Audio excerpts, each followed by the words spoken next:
Almighty God, we pray for your blessing upon this council, help and prosper its work for the advancement and benefit of its people, so that peace and happiness, unity and justice may be established amongst us all. Amen. Please be seated. Manningham Council acknowledges the Wurundjeri Wurrung people as the traditional owners of lands and waterways now known as Manningham. Council pays respects to elders past, present and emerging, and values the ongoing contribution to enrich and appreciate the cultural heritage of Manningham. Council acknowledges and respects Australia's First Peoples as traditional owners of lands and waterways across country and encourages reconciliation between all. Manningham Council also acknowledges the contribution made to Manningham over the years by people of diverse cultures and backgrounds. I do welcome all members of the public who have joined us in person and online to observe tonight's proceedings. I would like to advise that tonight's meeting is being audio and video recorded. All care will be taken to maintain your privacy. However, as a visitor in the public gallery, your presence may be recorded. By remaining in the gallery, it is assumed your consent is given in the event that your voice and/or image is broadcast by Council.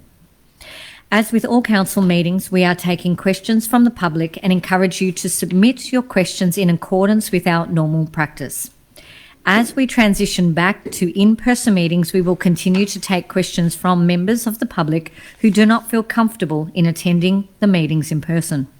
In these circumstances, our CEO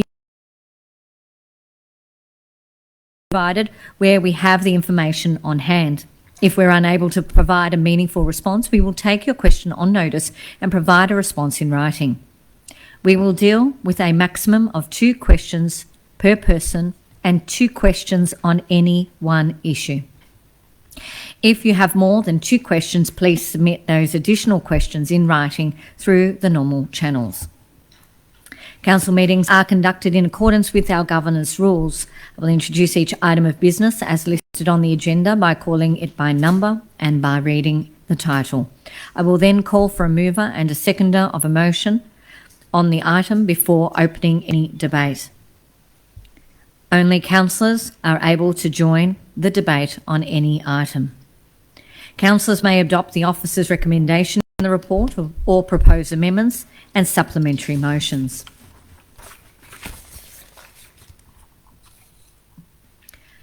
Item number 2, apologies and requests for leave of absence. There are no apologies. Item number 3, prior notification of conflict of interest. No prior notifications of interest have been received. Councillors, would anyone like to give a notice of conflict of interest? Thank you, councillors. Item number 4, confirmation of minutes. Do I have a mover? Do I have a mover? Oh, Councillor Conlon. I move that the minutes of the council meeting held on 26th of April 2022 be confirmed. Do I have a seconder? Councillor Lightbody. Councillor Conlon. We'll put that to a vote. All those in favour? Carried unanimously. Item number 5, presentations. There are no presentations. Item number 6, petitions. There are no petitions. Item number 7, public question time. We have received a number of questions for tonight's council meeting. At this time, anyone submitting a question to council will have the opportunity to read out their question, or you can choose to have your question read out by our CEO. Our first question tonight is from James Ballinaves. James is unable to attend tonight's meeting. The CEO will read out his questions. Thank you, Mayor. I'll read them both out together. In relation to PLN 21/0310, how does Council respond to the specific concerns raised by residents against the proposed subdivision and development of 5 Airds Road, Templestowe Lower? The second question is, how does Council propose to address the continued erosion and degradation of the existing character and amenity of its neighbourhood communities by overdevelopment and proliferation of incongruent building designs and materials that are flagrantly out of character in their respective locales. I'll have Lee Robson, Acting Director of City Planning and Community, to respond on those questions. Thank you, Madam Mayor, and thank you, James, for your question. The application has been advertised and there have been a number of submissions received. Officers will shortly organise a planning consultation meeting with all parties, including objectors. The purpose of the consultation meeting is to provide an opportunity for objectors to clarify any concerns and for the applicant to be able to respond. The meeting also seeks to achieve a mediated outcome on any key issues where possible. And with regard to the second question, each planning application is assessed on its own merits and is required to satisfy the planning scheme provisions, including how the development responds to existing and preferred neighbourhood character. Thank you, Lee Robson. Second question tonight is Mr Castro. I believe Mr Castro's in the gallery. Is that correct? No? Okay. I will allow this question. This is on the same topic. It's another 2 questions and I'm going to allow it. So, Mr CEO, I'll let you read them out. Thank you, Mayor.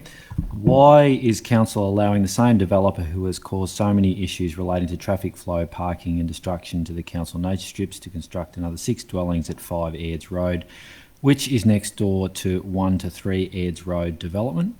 And the second question is, how will Council ensure there is adequate traffic management from 1 to 11 Airds Road by way of ensuring adequate visitor and tenant car parking on site? I'll ask again Ms Lee Robson, Acting Director of City Planning and Community, to respond, if you may. Thanks, Madam Mayor, and thank you, Mr Castro. So as we responded similarly, Council is required to assess all planning applications that it receives, and an application has been lodged for 6 dwellings at 5 Airds Road. The application has been advertised and is yet to be determined. Officers are currently following the necessary statutory processes. A consultation meeting will also be organised with objectors and the applicant will be invited to discuss the proposal. Any approval will need to demonstrate full compliance with the car parking provisions of the planning scheme. The application has also been referred to Council's traffic engineers for comments. Thank you, Madam Mayor. Thank you. Next question for tonight is from Mr Rimmer Holliman. Are you in the building, in the gallery? Yes? Would you like to come up to the front there and speak to your question?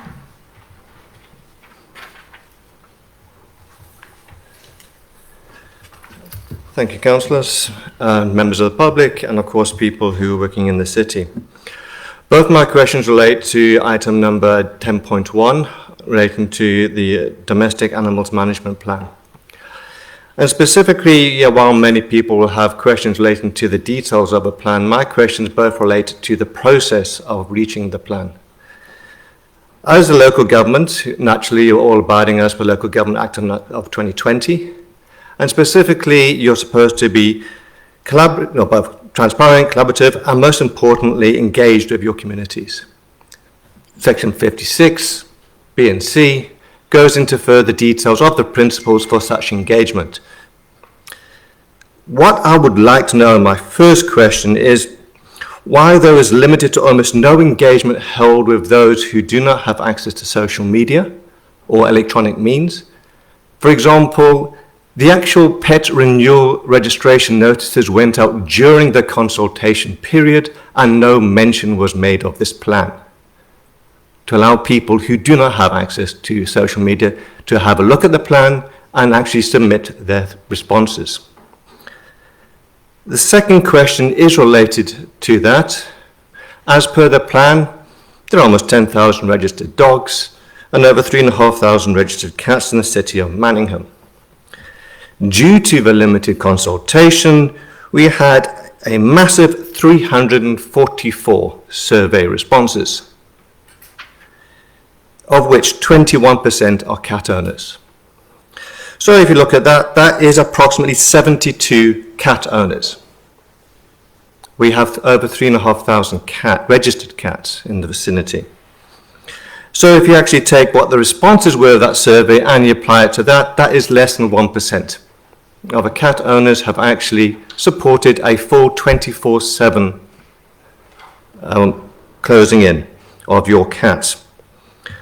So I would like to know why the council is considering actually implementing this when, as representatives of the actual people who actually have responded, you have less than 1% in favour of a 24/7.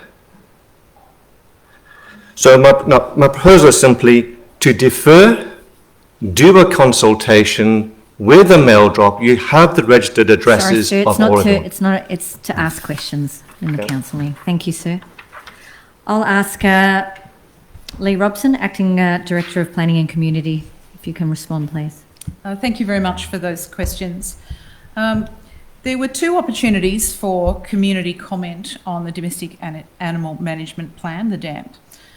Firstly, there was a multimedia engagement approach from the 10th of May to the 27th of June in 2021 to provide the DAMP review.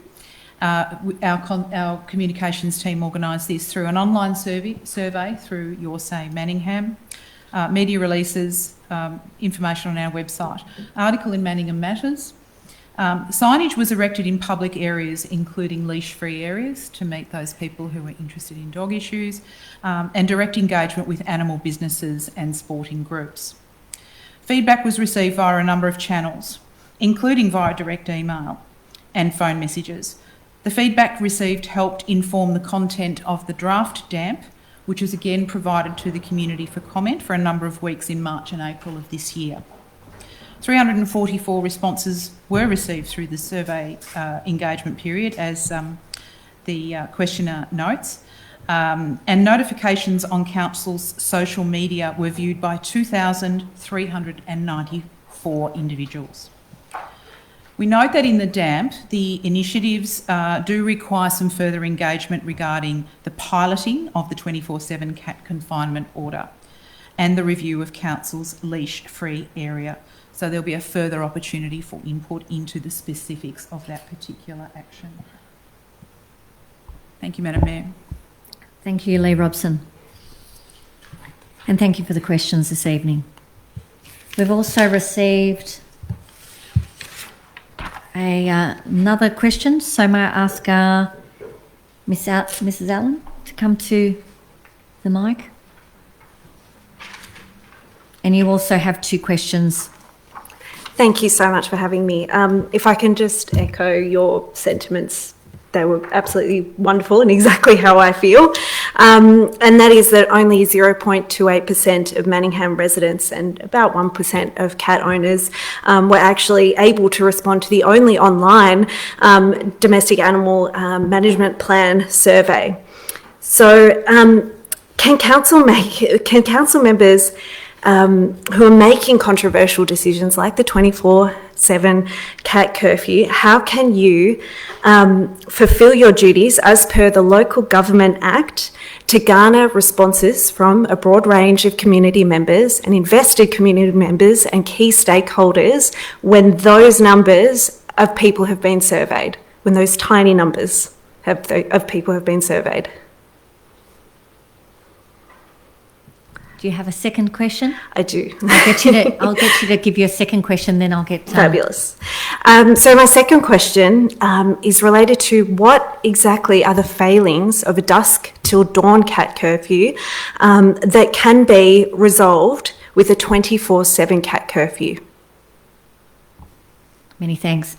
I'll ask the response from Ms. Lee Robson, Acting Director of Planning and Community.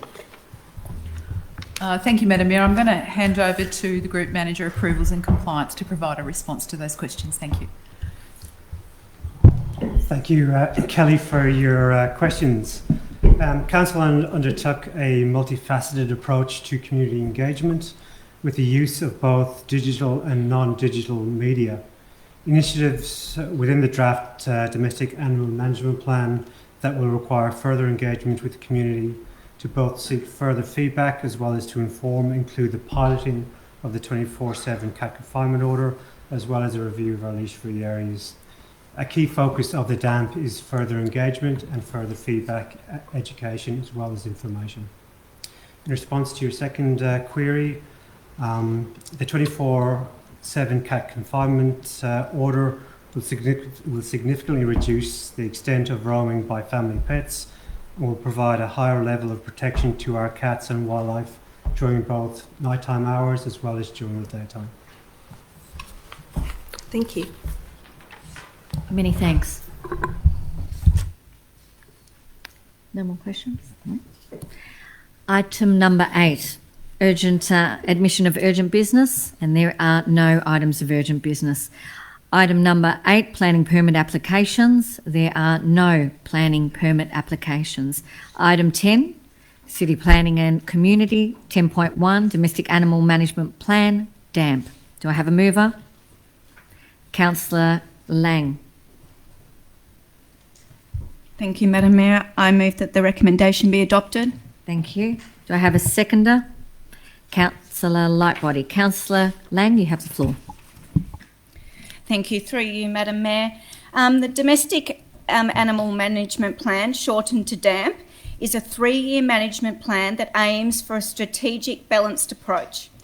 For a balanced approach to responsible pet ownership, the welfare of dogs and cats in the community, protecting the environment, and protecting domestic animal management. The balance for council is to provide safe and well-maintained spaces for animals to exercise, play and train, while providing safe and clean areas for community as well. The community consultation assisted in the current DAMP and suggested initiatives. The key issues raised by the community through the consultation process phase were dogs off lead and not under control, enforcement of local laws, dog waste in local open spaces, dogs barking, education to promote responsible pet ownership, wandering cats impacting wildlife, nighttime curfews were suggested, and more designated off-lead areas for dog owners to provide exercise, play and training. In response to this community feedback, the following actions have been developed to address the community's concerns and suggestion. And I just want to highlight these. Number 1, to promote responsible pet ownership through education and information provisions, such as pop-up events, community pet celebration days that address big issues like dog aggression, animal welfare and unwanted dog waste. Number 2 was to promote and encourage responsible cat ownership, such as a pilot cat curfew in a researched form.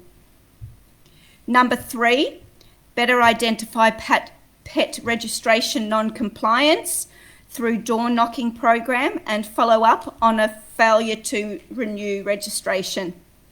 Number 4, reduce dog waste in public places through reviewing the number and placement of dog waste bins in parks, reserves and linear trails to ensure efficient facilities are provided. Number 5, increase patrols, education and enforcement activities at parks, reserves and linear trails for non-compliance of dogs under control and respond in a timely manner to barking dogs and reported issues.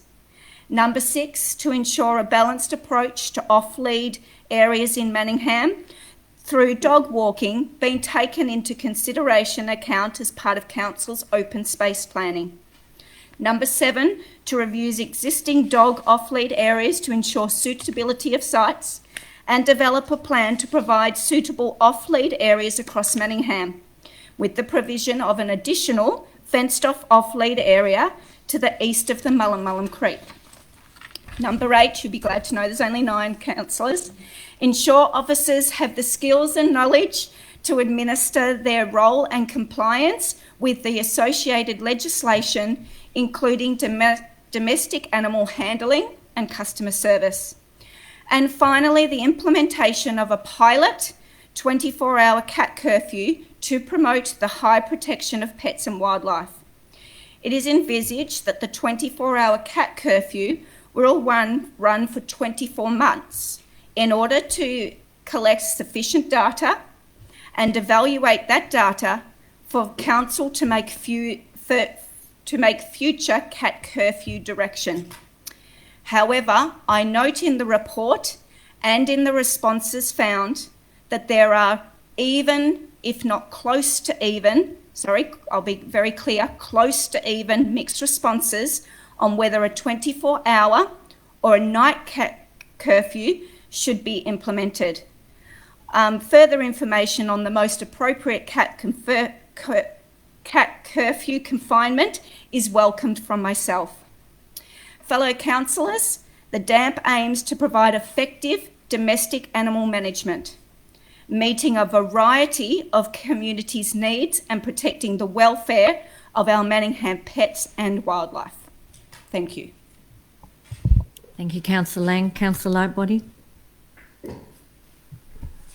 I'd like to thank Councillor Lang for a very detailed description of the policy. I don't have much to add, but I would like to echo the sentiments around its priorities in increasing responsibility and awareness around people's pets, both in our properties as well as in our off-lead dog areas and on-lead dog areas. And I would also like to acknowledge that what we are endorsing tonight is a pilot program, so we can test and collect data and see what works for our community and what works for our wildlife and pets before making further decisions into the future.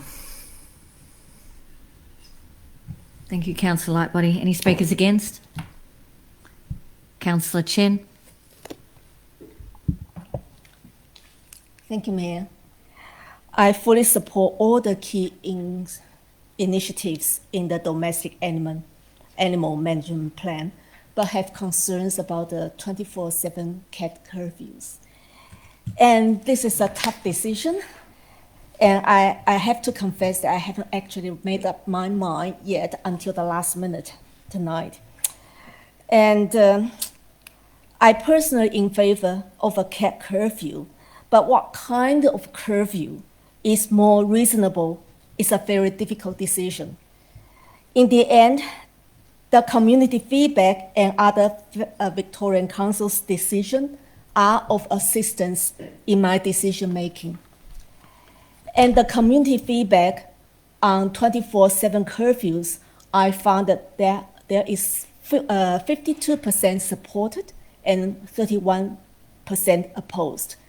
When I look back about the nighttime curfew, on the contrary, 78% supported and only 14% opposed.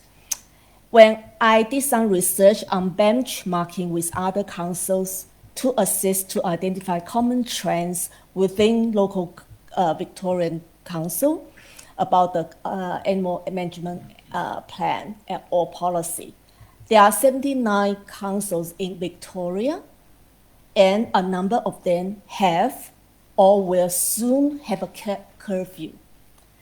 10 councils, from my research, have a 24-hour cat curfew. Now it's nodding. And 27 councils have a nighttime cat curfew. That's more than 10. And 17 councils are looking to introducing a cat curfew in any form. The numbers are very clear that the message perhaps is more common in Victoria by introducing a nighttime curfew. When I consider the objectives listed in the agenda and in the report, the protection of wildlife, but I couldn't help impact on wildlife, especially they are confined in the property during nighttime. The second objective is protecting cat welfare from other animals and cat cruelty. We have existing Prevention of Cruelty to Animal Act 1918 in place to address animal cruelty. A 24-hour curfew will have unintended consequences such as euthanasia and impoundments. When we talk about the objectives about the risk of transmission of disease from cats to people and transmission of diseases from other cats, I have read the officer's report and done further research myself, but I have to say that there is no sufficient evidence to justify their concerns. The report also identifies the possible expense associated with the installation of devices. The cat owners may need to, I have to wonder, the cat owners may need a planning permit to install an incline to the top Time. of the fence. Thank you, councillor. I need a few seconds amendment. You if need I an can. extension? Move Councillor Goff for an extension. Do I have a seconder? Councillor Lang. All those in favour of an extension? That is unanimously carried. Councillor, you have another 2-minute extension. I just need a few seconds. So on balance, a nighttime curfew is more reasonable and less cruel to cats' wildlife. So for that reason, I will foreshadow an amendment to the motion. Thank you. Thank you, councillor. Any speakers for the motion? Councillor Stephen Mayne. I agree. This is a tricky issue, and the data on what the other councils have done is instructive. I think one of our early questioners made a fair point about the consultation through the renewal notices. We always need to reach as many people as possible. I'm happy to support the officer recommendation, as they are the experts on this and they've considered this. And I also just struggle conceptually with how cats will understand that it's time to come home at sunset. I just think it's very ambiguous. So I think you need to send a clear message. And I think the arguments around wildlife are strong. And I think that for me is the key point, is that roaming cats, there are issues. And it's better from an overall public point of view if the cats aren't roaming. And the trend is to 24-hour containment. It may not work, or there may be issues, hence the pilot. It's quite a long pilot at 24 months. But on balance, on this situation, I'm happy to go with the professional advice of the officers and support the recommendation unamended. Thank you, Councillor Mayne. Any speakers against? There have been against? Councillor Goff. Madam Mayor, I am getting up to support a number of the things that Councillor Chen has said about this particular issue. And really, this domestic animal strategy doesn't talk about anything other than cats and dogs. And in our community, us coping with dogs has been the major thing that we've had to do, because the dogs are the ones that attack people, they're the ones that do all of this. We're talking about an incidence of controlling cats. They're nocturnal animals, mainly in the evening, from attacking wildlife. We have areas of our municipality that you can't have cats in. Down near the depot, there's a subdivision. They're not allowed in that area at all, and that's right on the river. But there's a whole lot of areas in our suburban structures of Bulleen and Templestowe Lower and Doncaster that do not have, well, they have their basic properties as high density and things like that. I believe that the minimum restriction in law is probably the better. And surely, if Councillor Chen would want to move a motion to amend it to go to that curfew rather than the other, I think we should trial that one and see how that goes with all that we're doing, because there are a lot of measures here, and the financial impost on people to have a cat living in a cage. We banned that in our zoos. We banned it. So if it's okay for our zoos to not put animals in cages and it was regarded as cruelty, surely we shouldn't be doing that 24/7. It's understandable that you want your cat safe in the evenings and probably inside or somewhere in a garage, But during the daytime, really, I haven't heard of a cat attacking a baby or a kid or doing anything. I've heard of other animals doing that. I've heard of other animals causing messes all over our city. I've heard of other animals that do these things, but not necessarily cats. So if we're trialling something, why not trial something that's minimalist? And I will actually move that amendment that we change it to evening curfews. Time. Thank you, Councillor. Councillor Lang. So I've amendment. You've I've amended to move that it's in my last sentence. Yeah. So this is about. Well, the precise words are to change the 24-hour, to change the motion from a 24-hour in the document for a 24-hour curfew to an evening curfew. All right, Councillor, I'm just going to pause the debate for a minute, and I'm going to ask Councillor Goff if you can put that in writing so we get the wording, and the wording will go up the front.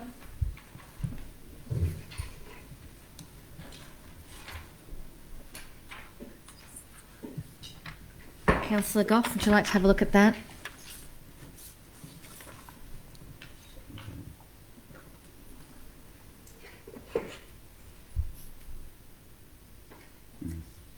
That'll be it. Yeah, if you've already got it there.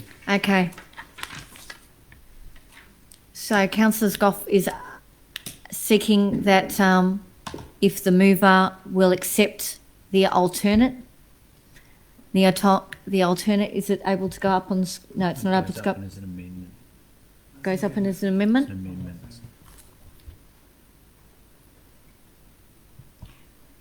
Madam Mayor, are you wanting me to comment? Do we need to put that up on the screen?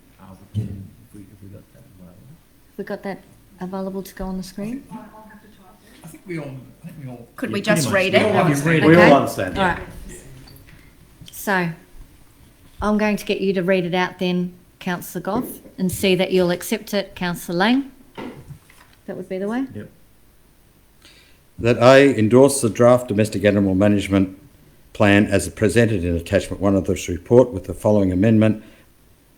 Remove the proposed actions regarding introduction of a 24-hour cat confinement and replace it with a sunset sunrise cat curfew. And B, authorise the Director of Planning and Community to amend the draft document and plan to give effect to the amendments outlined just above. Still remains as a pilot? Yes. Okay, so Councillor Lang, will you accept? Madam Mayor, I accept the amendment. Okay, so what's going to the floor now is the council report with the added point A and point B. So I understand, Madam Mayor. yeah, so Councillor Lang is happy with that.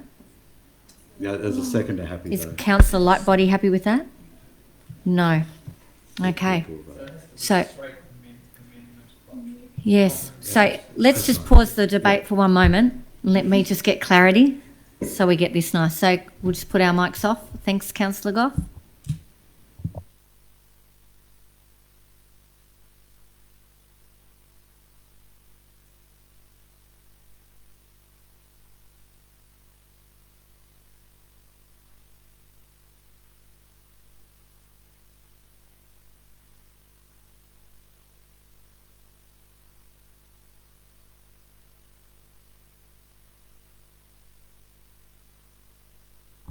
All right. Thank you, councillors. So, Councillor Goff, you will move this?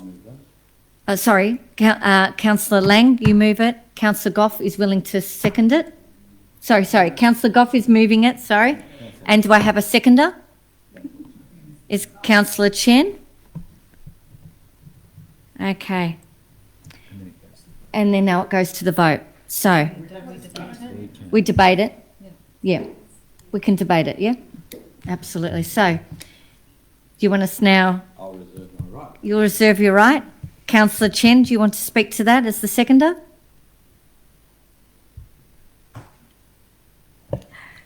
Yes, I have already made my points quite clear regarding the community engagement, the results of the community engagements, and the results from other councils who, whether they implement 24/7 curfews or the night curfews. The numbers are just there, and I mean that.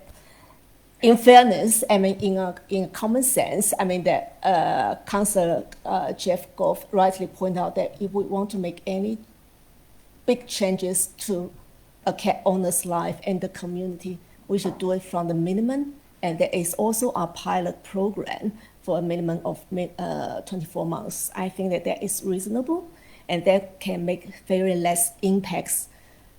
We just want to make less impact as possible to the community and to the cat owners. So I think that the night curfews can also achieve with maximum outcomes. That's all I can say. So I just ask the councillor support.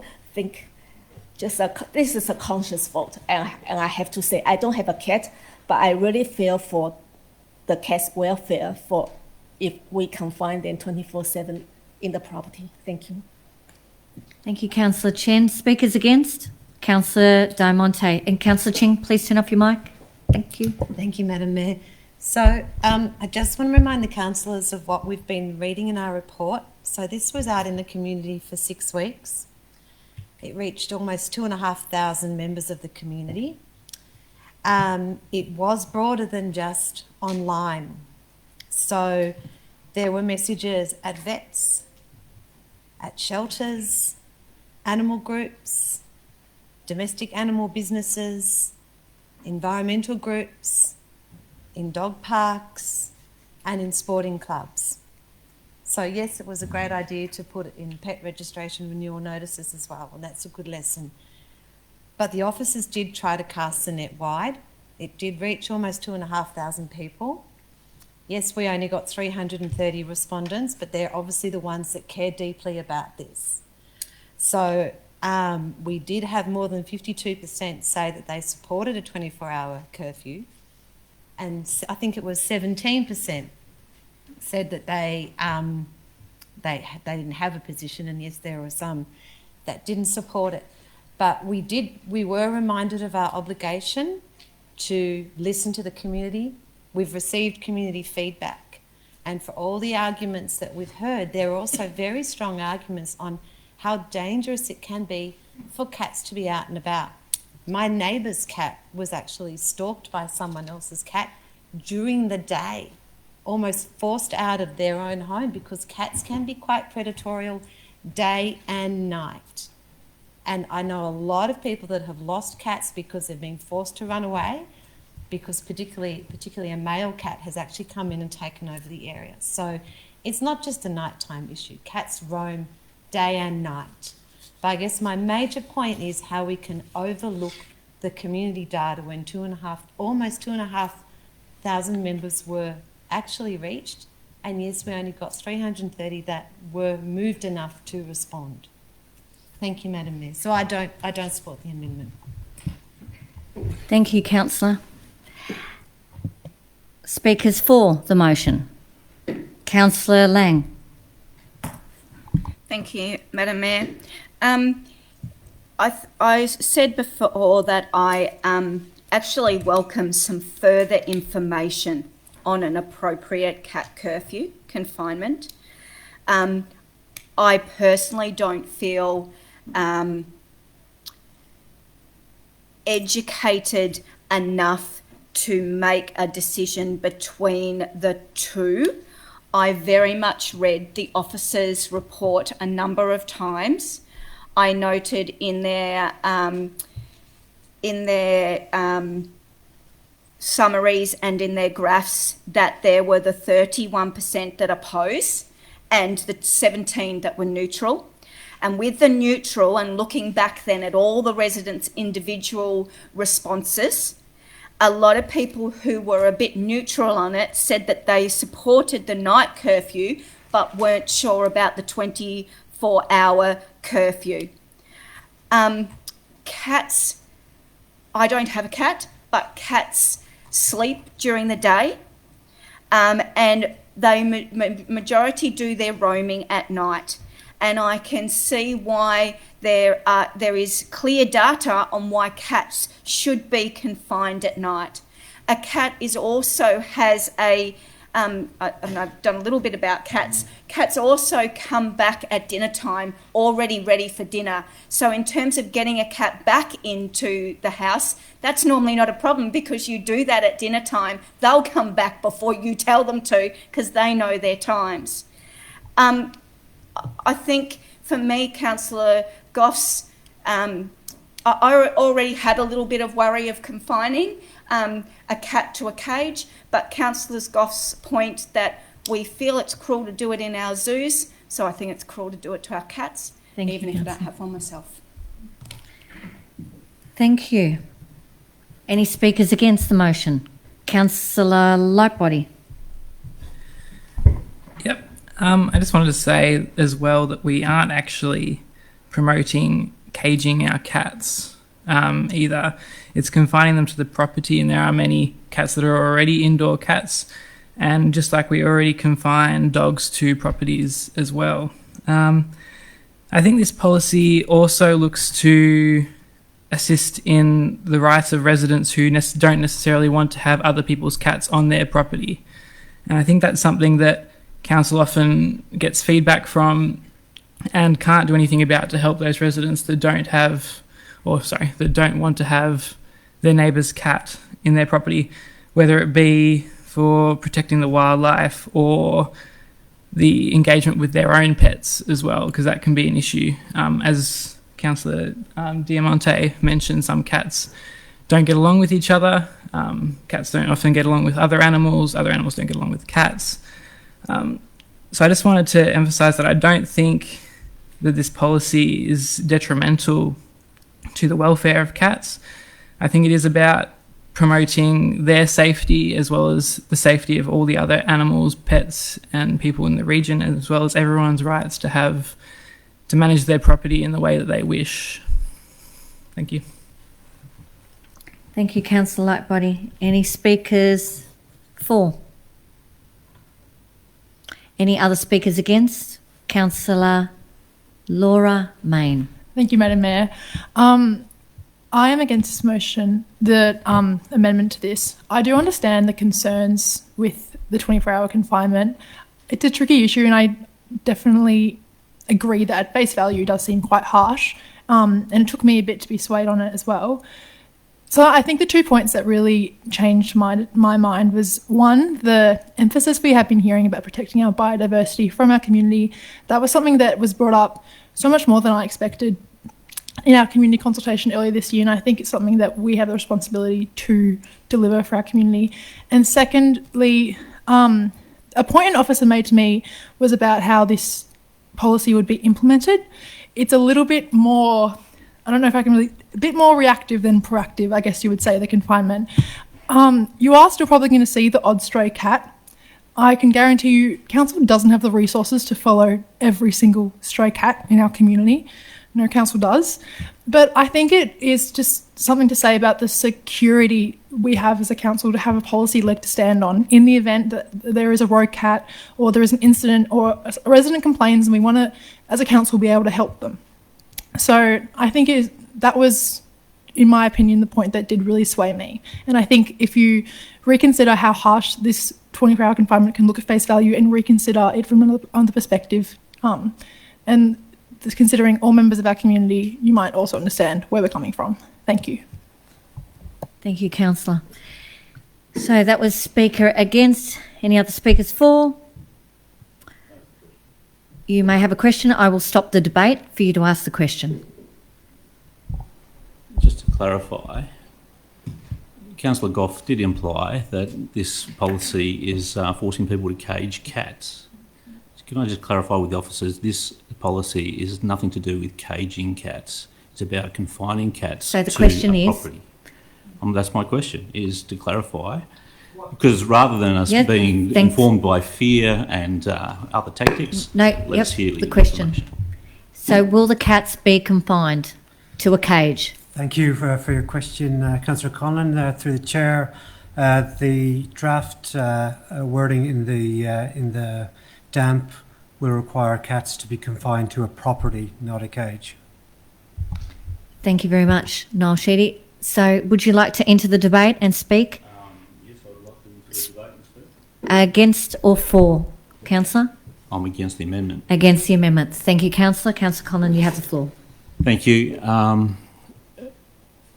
Firstly, on consultation, I believe we have done adequate consultation, and as Councillor Lightbody pointed out, there's a lot of people who would rather cats don't go outside of their property, and as in their neighbours or their neighbours' neighbours or whatever.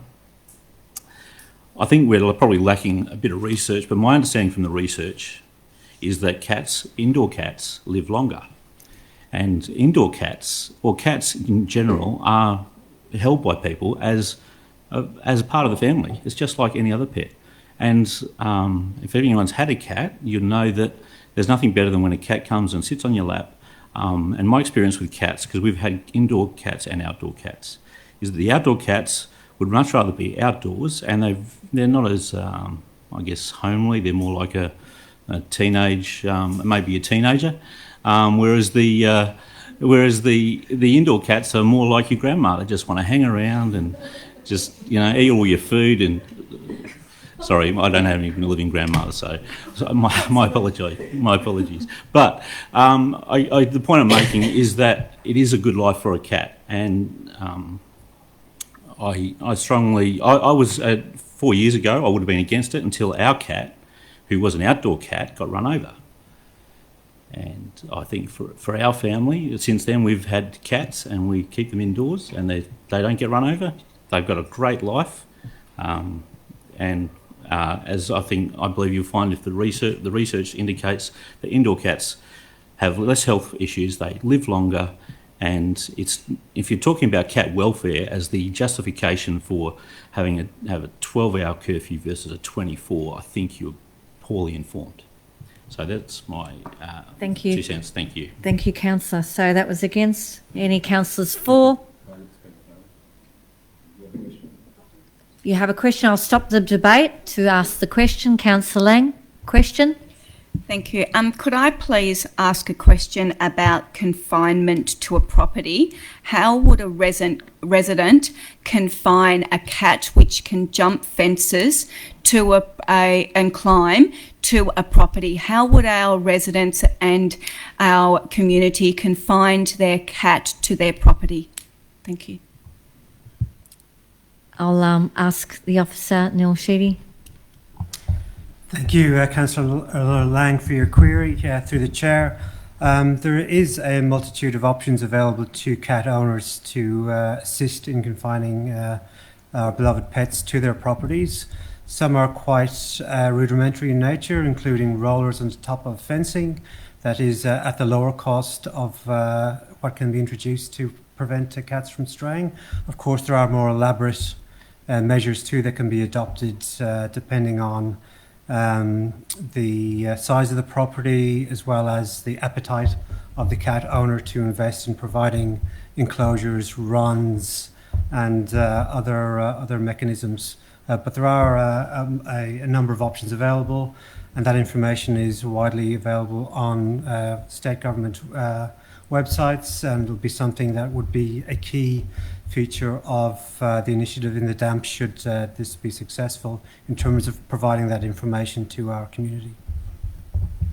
Thank you for the clarification. Would you like to now speak, Councillor Lang? No, could I please ask another question, Madam Mayor? You may ask another question, Councillor. Thank you. For all our cat residents and the property alterations that they would need to make to confine their cat to their property, will there be a ways and means for them to do that, or will they need to take that on themselves? Thank you. I'll refer that also to Mr Noel Sheedy again. Thank you, Councillor, for the question. Through the chair, it will be the responsibility of the cat owner to provide appropriate mechanisms to secure their pet within their property. Thank you. Would you like to now enter the debate, Councillor? Oh, she already did. So, yes, sorry. Anyone speaking for? You reserved your right, so you're speaking now for Councillor Goff. Thank you, Madam Mayor. And I'll get up and speak for this. You know, I don't know when local government thought it could tell people what sort of cat it had and how they're going to treat their cat and things like that. I want an indoor cat. Perhaps I'm a bit different. I grew up on farms. Cats and dogs were outside. Cats did come in on occasions, but then were around sort of outside. Now, cats and dogs I still think should be outside and on occasions come in. But living in a house with a cat or a dog, I certainly know when I'm entering a house like that because it has a certain odour to it. Now, the thing is,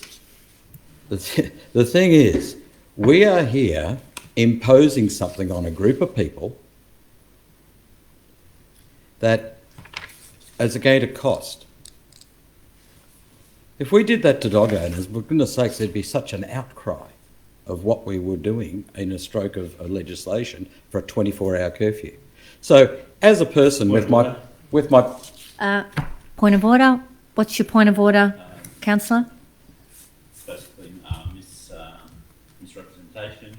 Dogs are subject to the same confinement as cats under this policy.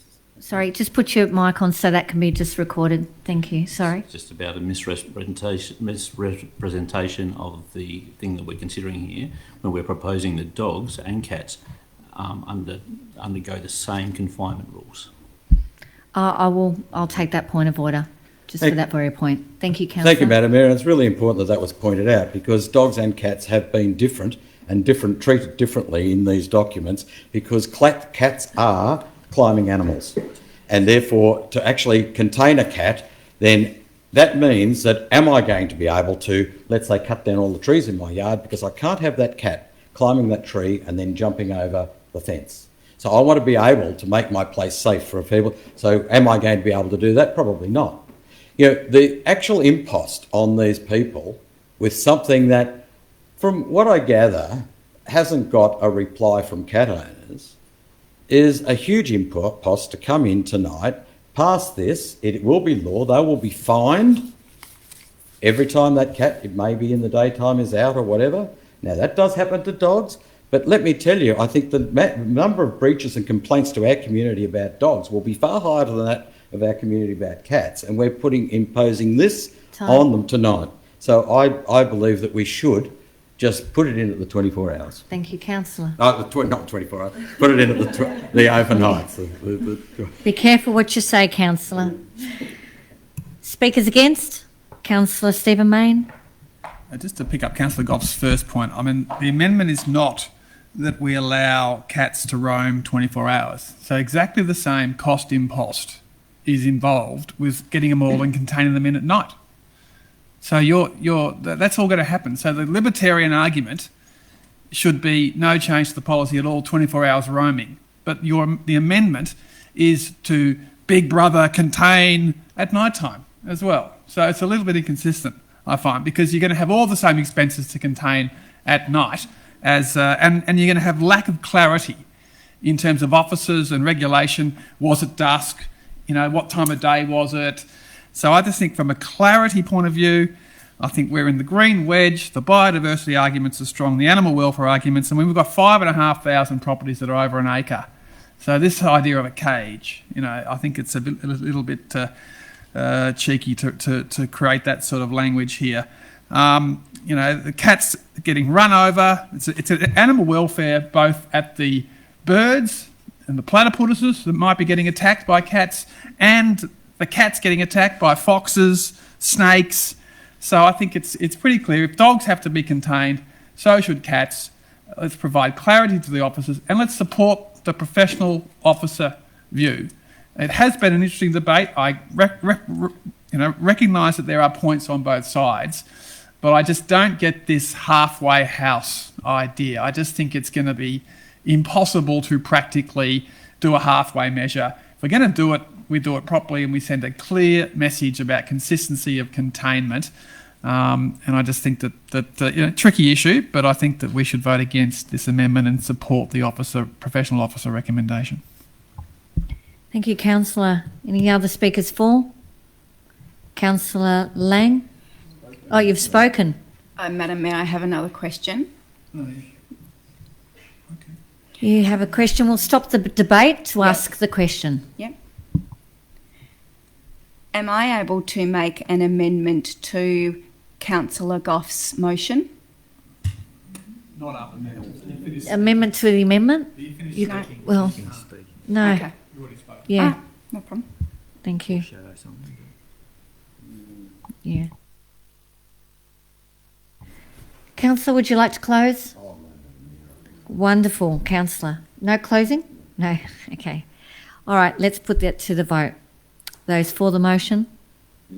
The amendment, sorry, the amendment. Councillor Goff, Councillor Chen, Councillor Lang. Those against? Councillor Laura Mayne, Councillor Conlon, Councillor Stephen Mayne, Councillor Lightbody, Councillor De Monte, Councillor Kleinert. That is lost. We will now go back to the substantive. We don't need to enter into the debate again, do we? No? I think the debate's already been done. I think everyone's spoken. So you have a right to now close, Councillor Lang, on the officers. The original motion. On the original. Oh. Did you want to speak, Councillor Conlon? No. Okay. Councillor Lang?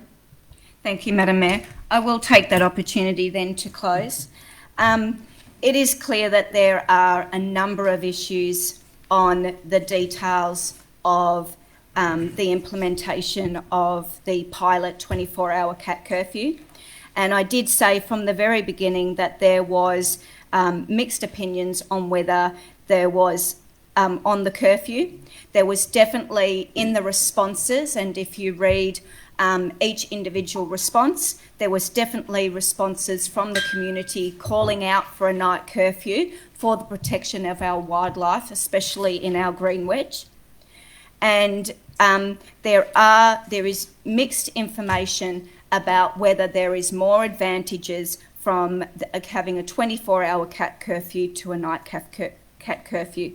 That further information, as I said, I welcome on an appropriate cat curfew, and I welcome that further information to know what is that right decision to make. Thank you.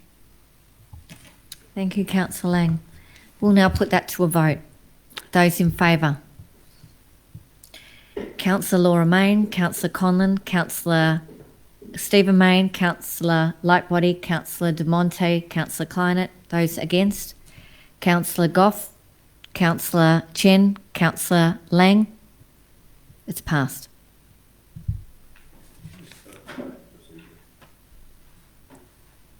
We'll just pause the debate for a second.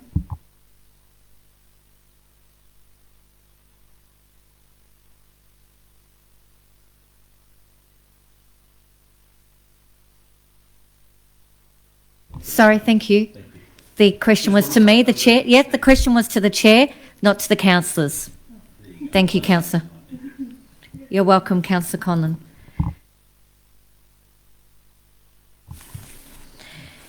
Item 10.2, Neighbourhood House Review. Do I have a mover?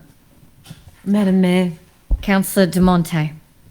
I move that the recommendation be adopted with point C amended to read, request officers to develop a specific funding program which may sit within Council's existing grant suite under the Community Grants Program Policy 2021 to 2025, which will be reported to Council for consideration and endorsement at a later date.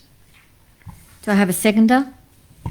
I second the motion. Councillor Lang. Councillor De Monte, you have the floor. Thank you, Madam Mayor. So I do wholeheartedly support the officer's recommendation that includes a funding program to target lifelong learning and associated community development for the neighbourhood houses. I particularly like the focus on community development and lifelong learning. However, the officer's recommendation, as it stands in the report, to my mind, doesn't address some of the funding constraints that we currently have.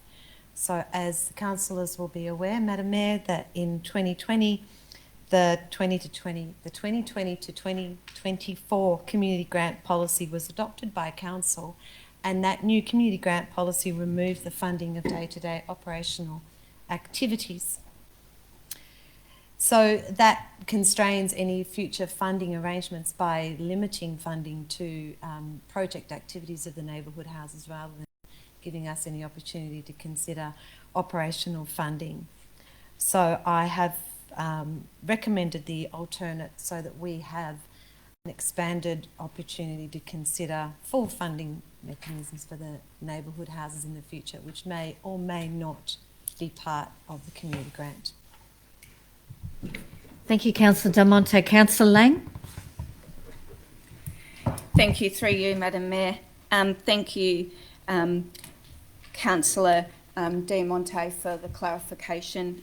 I think due to the nature of how our neighbourhood houses operate and all the variety of programs that our neighbourhood houses offer and how they help us towards our council plan and our health and wellbeing strategy under priorities about keeping the community healthy, resilient and safe, and they align with our priorities of improved social and emotional wellbeing, increased active lifestyle and increased connection and engagement to community life.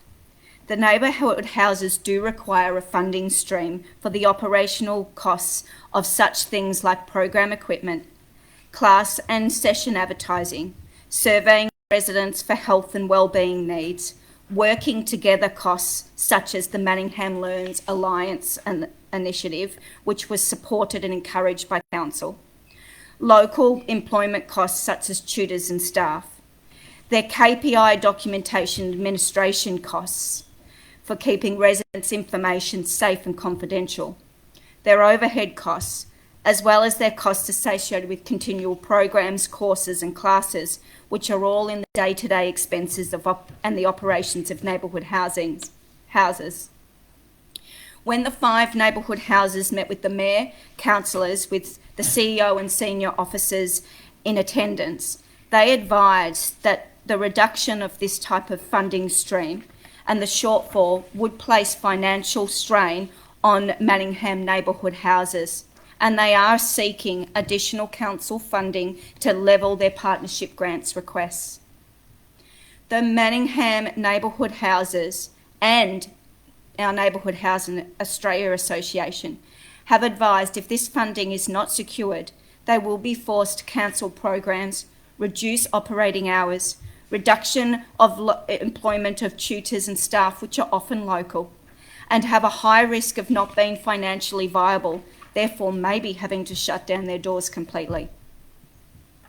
In summary, I ask my fellow councillors to support the officer's recommendation to further financially support our neighbourhood houses, because their programs and services that they offer to our community are too valuable, worthwhile and important to lose.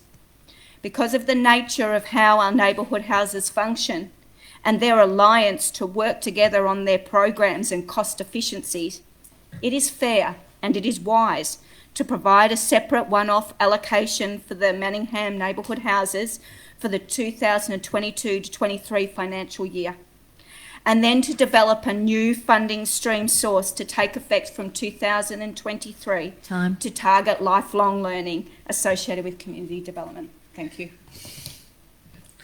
Thank you, Councillor Lang. Speakers against? That was Councillor... Yes? So I'm now entering into the debate. Any speakers against? Can I ask a question? You may ask a question. I will stop the debate for the question to be asked.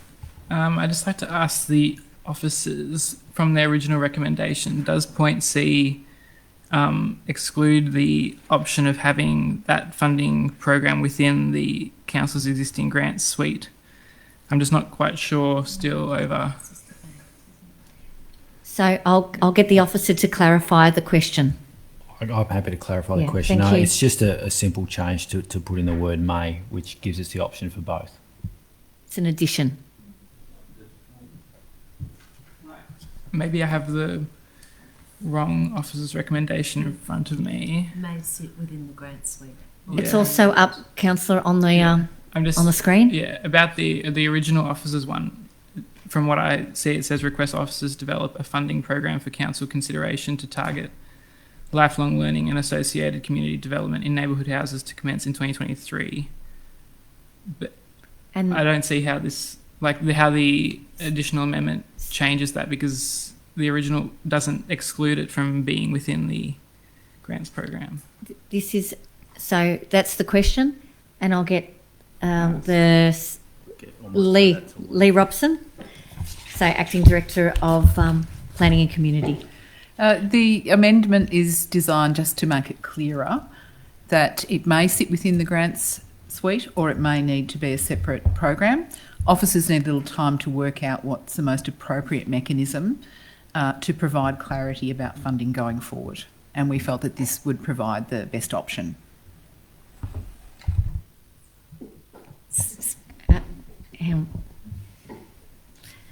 So would you like to enter into the debate, Councillor? No, thank you, that's fine. Okay. Councillor De Monte, do you have a question? I have a point of clarification. A point of please. clarification. We are stopping the debate for your point of clarification. Councillor Lightbody, the report actually had a line in it, and I can't remember the paragraph now, but the report did actually have a line in it that said that the funding would be part of the grant suite. And so it was in the report, but it didn't make its way into the recommendation. And so that's why I asked that we have an amendment so that it may be in. So the recommendation. So your point of, Councillor, your point of clarification to, what are you asking? What's your point of clarification, So my point Councillor? of clarification, Lee, could the officer, Mayor, through you, could an officer please confirm that the report did actually state that the funding in that report would be through a grants program? Thank you, Councillor. Lee Robson, Acting Director of Thank you, Planning Councillor and Diamonte. Yes, the officer's report does refer to that.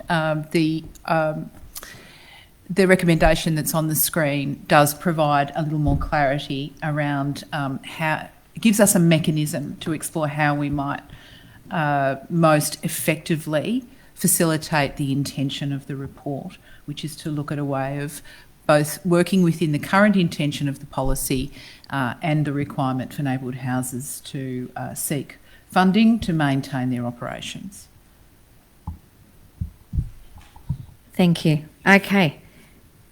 Do I have a speaker against the motion? Not against. So, Not against, Chair. for the motion?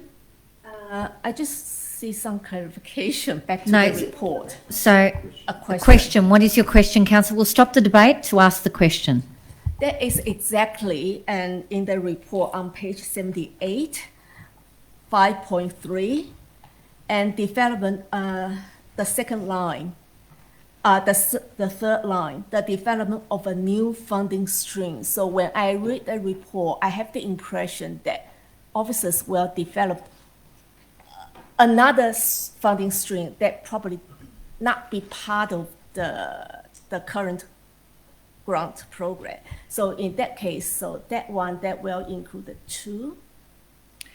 Thanks for I that. read that is a separate thing. Yeah, thanks. So I'll get Lee Robson, Acting Director for Planning and Community. Thanks, Councillor Chen.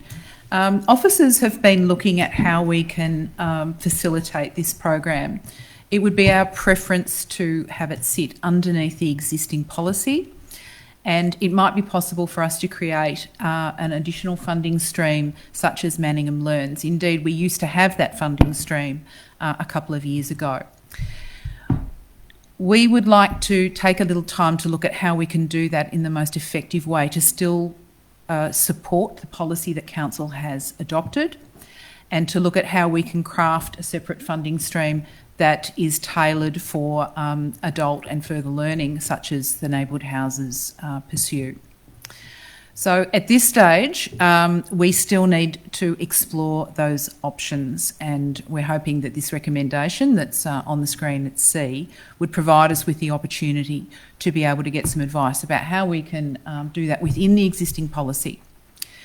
If indeed that's not possible, we may have to bring the policy back to council for amendment, but it would be our intention to leave the policy as it is and look at developing a separate stream within it that specifically caters for, say, Manningham Learns as a discrete area of funding, but still sitting within the broader funding suite.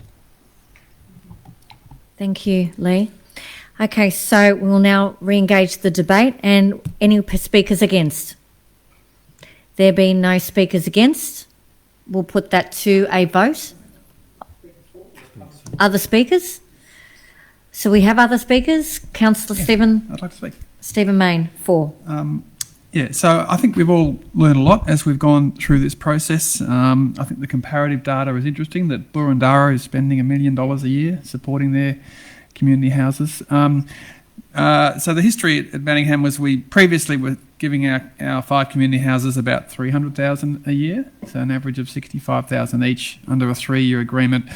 And then we had the audit from Pitcher Partners, and we had the competition, and we threw them into the community grants. They got swamped with great applications, and they got squeezed out, and partly hit by the no admin fee rule. And all of a sudden, we're down from 300 to 170. So the officer recommendation, which I'm supporting, is to bump it up by 80,000, so it returns to 250, which is the nominal 50,000 cap under the community grants rule. Seeing the comparative data with Maroondah giving 70,000 per house, my preference is that when we get to the end of this, that we will separate it from the community grants and that $50,000 cap, and that we'll look at it and say we're a council with 95 million in the bank. Tonight's budget is income of 158 million. Is 170 enough? Is 250 enough, given the great work that our community houses do? Because my assessment of it is that we don't have enough community houses. Many of our neighbours have 10 or 11, so we've only got 5. And those that we do have, we don't support enough. So tonight's vote from the officers is partly fixing this with an $80,000 supplement, which I support. I would have preferred more, but I don't think there's realistic political support for more, and I think we should respect the officer view as well. So I'd just like to thank the community houses for all the great work they do. I know Kelly Tufalis, I should say, sorry, Kelly from Ajani is here tonight. I think it's amazing what they do. I've been very troubled by the cut from 65 to the big cut down that we imposed through the various processes, and I hope that this goes part of the way to restoring it, and I look forward to providing clarity and love and support for our community houses, given the amazing work that they do, and given now that we know that relative to many of our neighbours, we aren't committing much of the ratepayer dollar to assist them in all their work. And my final point is, I know that the state government funding, and Ajani gets about 100,000 from the state. That's one final point. They are not funded for operating expenses Councillor, either. would you like an extension? No, I'm done. Thank you. Okay. That was 4. There was no speakers against. Any other speakers? No. That being said, Councillor De Monte, anything to further add? We'll put that to a vote. Those in favour?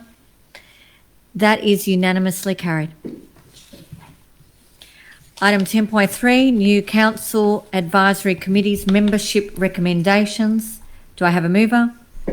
I'd like to move that the recommendation be adopted. Councillor Lightbody, seconder. Councillor Romain.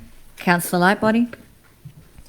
Yep, I think this has been a long time coming with these new committees that we've set up, including the new Gender Equity and LGBTIQA plus advisory committees and the Multicultural Community advisory committees, and also acknowledging that there are additional members moving into the Disability Advisory Committee in this report as well. We had a lot of amazing applicants that applied for all these committees, and I was part of the group that decided the members of the Gender Equity and LGBTQIA plus advisory committee, and I think that we had a really high calibre of applicants, including their backgrounds in the areas, what they do for work, what their other experiences are working on various committees within their workplaces, as well as lived experience as well. So I'm very excited and very happy to endorse the recommendations to appoint to these committees. Thank you, Councillor. Councillor Romain. Thank you, Mayor. Similar to Council Lightbody, I am so excited to see the work from these committees. I think it has been a long time coming, and they are all going to provide great insights and benefit the council in many ways. With Council Lightbody, I will be on the Gender Equity and LGBT Committee. So I'm very excited to work with you all. That's Britt, Jenny Marie, Danny, Sally, Thomas, Isabella, Felicity, Capella, Eltham and Jack. Looking forward to seeing you all, and I think we're going to do some great work together. So that's all. Thank you. Thank you, Councillor Main. Any speakers against? Any other speakers? Councillor Lang. Thank you, Madam Mayor, through you. I just want to acknowledge and thank our officers for their time and deliberation. We did, councillors, have 74 high-quality nominations for these 4 advisory committees, and there were difficult decisions for our officers to make, considering the high quality of the nominations, which is really fantastic to see from our community. So we should be very proud to have these many people wanting to be a part of council. However, the officers have recommended 33 nominations, and they did have to do that through providing a balance of characteristics that did include as well lived experience, interest and abilities for our 4 advisory committees. I am sure we would all like to thank our community members who submitted their expressions of interest, and request that officers do invite all those unsuccessful nominees to other opportunities to contribute to Manningham. It's not over. I just personally would like to say that I'm looking forward to working with our Multicultural Communities Advisory Committee to review and discuss and engage all things Manningham through that multicultural lens. I'd also like to note that in the Gender and Equity Advisory Committee, that there does seem to be an imbalance in the gender and equity of the nominations, but I look forward to further developing that and having a more gender equity representation on the Gender and Equity Advisory Committee. Thank you. Thank you, Councillor Lang. Councillor De Monte. Thank you, Madam Mayor. So, yeah, absolutely. I support the recommendations and congratulate the officers and everyone involved in forming these committees and the membership. I do want to make a comment similar to Councillor Lang on the composition of the Gender Equality and LGBTQIA+ committee, where there is 70% of members that identify as female. And I feel really passionate about this, and I actually just want to share with my fellow councillors a quote that I saw on social media. It's not just on women to do all the work. This relates to gender equality. It's not just on women to do all the work. It's not just on women to create their own seat at the table. It's not just on women for their fight to be heard. Male allies are so important. We need to see men who want women to win and can take the highs and lows alongside them. We need to see fathers of daughters, evangelists, supporters, investors and sponsors all taking up space and raising the voices of women around them. Being pro-woman doesn't mean being anti-man. It's on all of us to make the change. And I feel very strongly that any committee that's focused on gender equality, as well as LGBTIQA+, it must have stronger representation of our male allies, or I don't think we're going to get the wins that women truly deserve. So I'm very pleased to be on that committee, and I will be pushing hard for us to expand our membership, to go back out to the community, to tap great men on the shoulder, and to invite them to come and join the committee. Thank you. Thank you, Councillor De Monte. Any other speakers? There being no more speakers, Councillor Lightbody, anything to add? No? Let's put that to a vote. Those in favour? That is unanimously carried. Thank you. Item 11.1, Anderson Park Master Plan. A mover? Councillor Chen. I move that the recommendation be adopted. Thank you. Do I have a seconder? I second the motion, Madam Mayor. Councillor Lang. Councillor Chen, you have the floor. Thank you, Mayor. Anderson Park Master Plan responds directly to the Pines Activity Centre Structure Plan, which identifies an action to prepare a management plan for Anderson Park. The draft master plan was endorsed by Council in November 2021 and then released for public consultation. Based on the feedback received, no major amendments are proposed. The master plan recommends several projects, including converting the southern soccer pitch to synthetic turf and upgrading the northern pitch as natural turf, upgrading sports field floodlighting, constructing a pass network around the reserve, including formalizing the entry from St. James Court to improve connectivity, constructing of a new playground, and retention and enhancement of the bushland areas.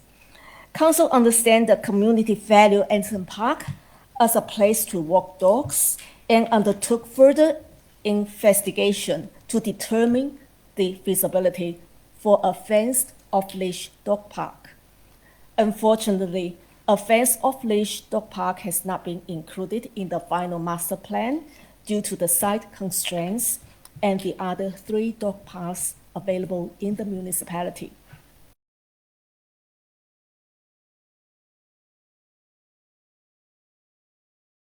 Synthetic conversion. A balance has been struck between demands from dog walkers and sport by converting the southern pitch to synthetic and upgrade the northern pitch as natural turf so the dog walkers are able to use it. The current 4G system that uses organic materials instead of rubber granules will help reduce microplastic displacement and surface temperature issues. Football Victoria has also provided full support for the proposed synthetic conversion. It is also important to note that the provision of a public toilet in Anderson Park is recommended in Manningham Public Toilet Plan. It remains a key action within the master plan, but is not listed on the key direction document because a location has not yet been determined. In the Manningham Public Toilet Plan, a public toilet in Anderson Park is scheduled in year 4 of the 10-year program, which is 2025-26 financial year. I understand that officers will actively conduct further investigative work to determine an appropriate location, so the public toilet can be delivered in accordance with the scheduled time frame. I await a report of findings presented to Council in due course by the officers. Of course, a cost plan has been developed. It will cost around 3.6 million, and these projects will be ranked against the Recreation Capital Works criteria to determine their priority. If the master plan is endorsed tonight, it will provide the opportunity for state and federal funding to deliver the projects. I'm very mindful that 2022 is an election year. We already have the federal election result, and I'm looking for the state election result. So this is the opportunity for Council to endorse the management plan tonight. So I seek my fellow councillors' support. Thank you. Thank you, Councillor Chen. Councillor Lang? Thank you. I'll be very short because as the seconder, I'm just very much seconding the motion, but also wanting to say I really welcome the provision of the public toilet within the master plan and further investigation into determine a suitable location. Thank you, Councillor Lang. Any speakers against? Any other speakers? Councillor Stephen Mayne? Yes, I think it's a great plan, 3.5 million. I note that we haven't put anything in the budget as yet, so I hope that before the end of the term we can get behind this, hopefully with some state support as well. But we have lots of plans, and it is important to step up and fund them as well. So, having done all this great work, it's an amazing time for soccer, with Petty's about to open, the golf driving range on Templestowe Road, and then a really good improvement to Anderson Park. But I do also get that the densification around Anderson Park is really interesting, with the new developments going in all the time. The second densest part of Manningham after Doncaster Hill, and also incredibly unusual to have sporting facilities on the top of a hill. If you think about it, normally they're in the floodplains, and you've got the netball at Templestowe, which is Templestowe Hill. You might argue this might be the Pines Hill, but it's a very prominent piece of land, and it is looking a little run down. And I think it's a really good report. I'm glad that we're keeping the treed space, and I just think well done for all the consultation. And if we approve it tonight, I hope when we get to budget discussions we can step up and get moving before the end of the term. Thank you, Councillor Mayne. Any other speakers? That being said, let's put that to a vote. Those in favour? Unanimously carried. Thank you. Item 11.2, proposed deviation of part Reynolds Road, Donvale, recommendation to proceed. Mover? Councillor Conlon. I'd like to move that the recommendation be adopted. Thank you. Seconder? I second the motion, Madam Mayor. Councillor Lang. Councillor Conlon? Thank you. I won't speak very long to this. This is one of those great consultation processes that end up with no objections from residents. So, what have I got to say? It's basically essentially an administrative task that we've got to do to supposedly realign the road, but it's actually not going to move at all. I congratulate the officers for doing such a great job of getting back to those objectors from other authorities, government authorities, and telling them what they can do with their objections. I should say, it's very clear in the report that we have looked after those objections. Thank you. Thank you, Councillor Conlon. Councillor Lang. Nothing to add, Madam Mayor. You don't object? No? Okay. Any other speakers? Before we get too much more into trouble, let's put that to a vote, shall we? Those in favour? That is unanimously carried. Thank you, councillors. Okay, item number 12, experience and capability. Item 12.1, Manningham Quarterly Report, third quarter, January to March 2021-2022. Mover, please. Councillor Stephen Mayne. And seconder, Councillor Goff. Councillor Mayne, you have 5 minutes. Okay, we're on to the financials. We've got 3 months, 10 years and 1 year coming up. The 3 month summary is we're still in good financial position. We've had unbudgeted quarry revenue of 1.18 million, which was nice to get. I think the biggest challenge is on the capital works side, where we did set a record budget of 58 million. It's been reduced back to 53, taking out a potential 5 million in land purchases. We've only spent the 23 million in the first 9 months, so we're projecting we're going to spend another 23 million in the last 3 months, matching what we spent in the first 9 months. So it's a big challenge for the officers to crank up the capital works, and it is noteworthy that we're sort of between major projects. So Petty's is sort of finished. It was, I think, 11 million in the end, and Jumping Creek hasn't really cranked up. So there aren't any really big chunky projects, but with COVID and supply challenges and things, it has been a tricky situation to deliver a record capital works budget, and we are hoping to spend 46 of the adjusted 53. Other notables in there, we have received $3 million in favourable grant revenue, so the state in particular is continuing to support councils. We've given $607,000 in rent relief to our commercial tenants, which I think was a good move. And our cash balance is still a healthy $95 million as at March 30.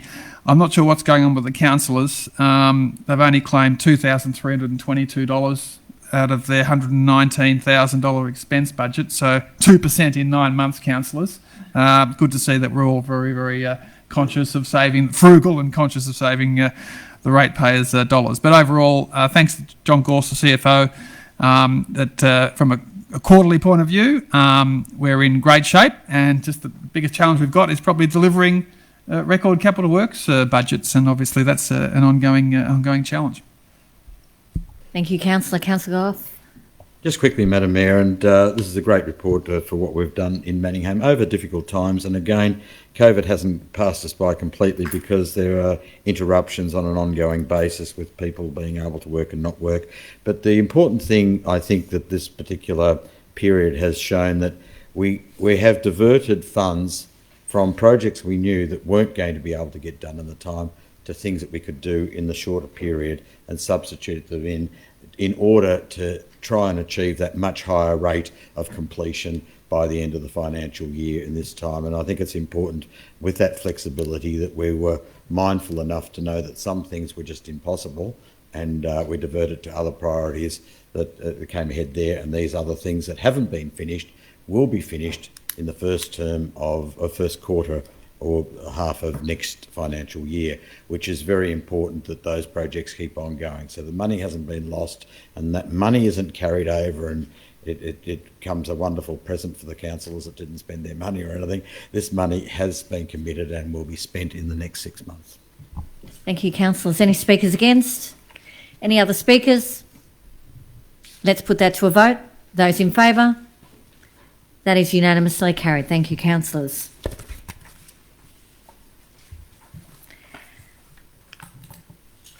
Item 13, Chief Executive Officer. 13.1, Proposed 10-year Financial Plan 2022-23 to 2031-32.